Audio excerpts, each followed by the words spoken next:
What's up everyone, welcome back to the Lace Up channel. My name is Mickey. In this video, I want to talk everything there is to know about FDA inspections and food recalls. So a few months ago, one of my biggest customers, I'm talking the biggest of the biggest if you know what I mean, they received an inspection from the FDA and the FDA found in some of their raw materials some Listeria.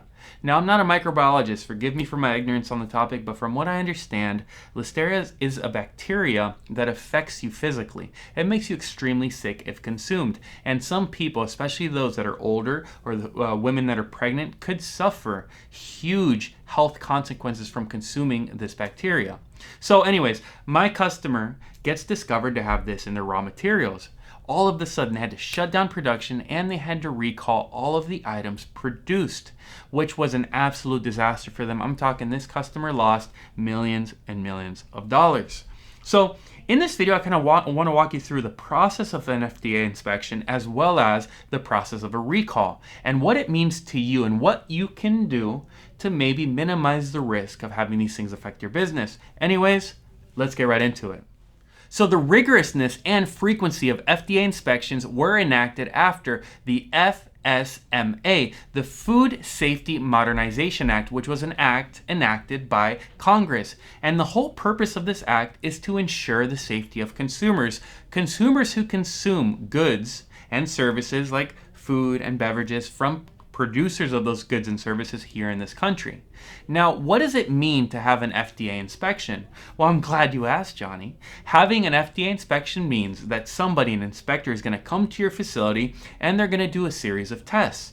The purpose of these tests is to find whether or not you have any dangerous processes, any dangerous bacteria, or anything that could affect the end consumer of your good or service. So normally in these FDA inspections, you can expect the following. You can expect them to inspect your facilities, right? Are your facilities clean? Are your facilities wiped down? Do your facilities have any potential risk to expose your raw materials or your finished goods to bacteria? So the first thing they do is inspect your facilities. The second thing they do is they do microbiological testing. Now this means they're going to test your goods, your raw materials, your finished goods for microbes. What is a microbe? A microbe, again, is a bacteria that could affect the end consumer.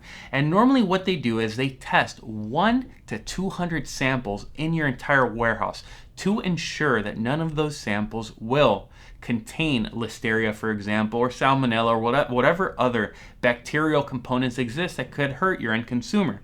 So you can expect microbiological testing.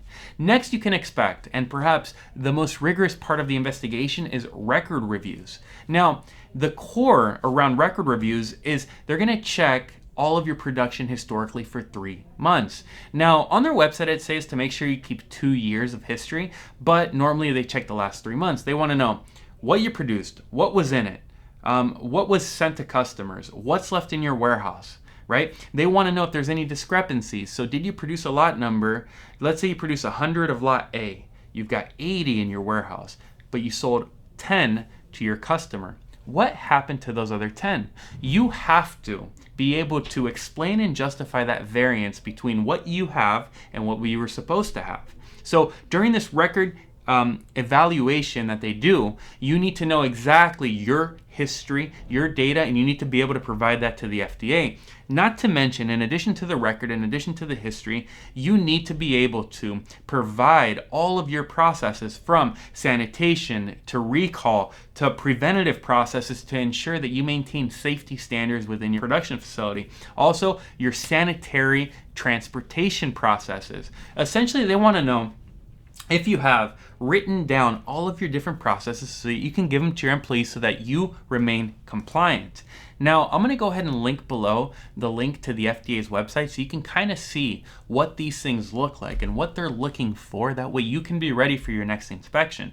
But again, this information audit from both the historical perspective and the procedural perspective is extremely difficult for you. And it's perhaps the longest part of the inspection. At the conclusion of the FDA's inspection, they're going to present with you a report. Now, normally in this report, it shows you if anything was not compliant and what you need to do to fix those things. And they will force you to fix it prior to you being able to continue business. So for example, in my customer's case, I had a Listeria outbreak. They had to shut down production and they had to recall all their goods and services that may or may not have come in contact with that bacteria. Which is why it's so important that you have a system in place, a system that tracks the product coming into your warehouse and the product going out. That way, if you need to do a recall and you're shut down until you recall the goods from those customers, that way you guys can do it as quickly and efficiently as possible to minimize your downtime. Now, I don't always advocate my warehouse management system, but it works for that. Also, every other warehouse management system works, but what I found is that most people don't even care about a WMS or a system that controls your production. That is one of these systems, that is what they do.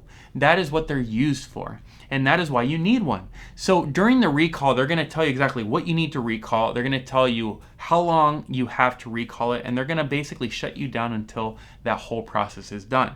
So the entire objective of this FDA inspection is to find any potential dangers to the consumer. If they find the potential danger, they're gonna show you how to fix it. And your objective is to fix it as soon as possible. Obviously, like in every business, your primary objective is to try to avoid the problem in the first place. But, you know, we're all human beings. We all make mistakes. Our processes sometimes have holes that could cause problems, right? So we're not perfect. So the bottom line is, guys, you need to be able to react if something comes up. Whereas most of the things you'll be able to, instead of being reactive, you'll be able to be proactive and you'll be able to keep them from happening. But when things happen, when the recall comes, when you need to pull a bunch of lot numbers off the shelf, you need to be ready. And you need to know exactly where the product is, when it was sold, what's left, and if you have any deviation within your warehouse. Because look, if they find a Listeria outbreak, you're supposed to have 1,000 cases of an item, and you go to your warehouse and you have 100, that just shows complete negligence on your part, and you will get punished. There will be consequences for you not being able to provide the data necessary for them to ensure the safety of the end consumer. Now, I know this was a general video. That's the purpose. The purpose is to alert you of the FDA inspection. The purpose is to show you what a recall kind of looks like should it happen to you. I will link the FDA's website down below. That way you have all the information you need. And anyways, if you enjoyed the video, again, this is solely for entertainment purposes only, but if you did, give me a thumbs up. Give me a big thumbs up because I'm trying to pop out content like this every single day. Apart from that, give me a subscribe. The subscribe's going to help me grow the channel, continue to produce content like this for you every single day. Besides that, I hope that you have an amazing day. Take care.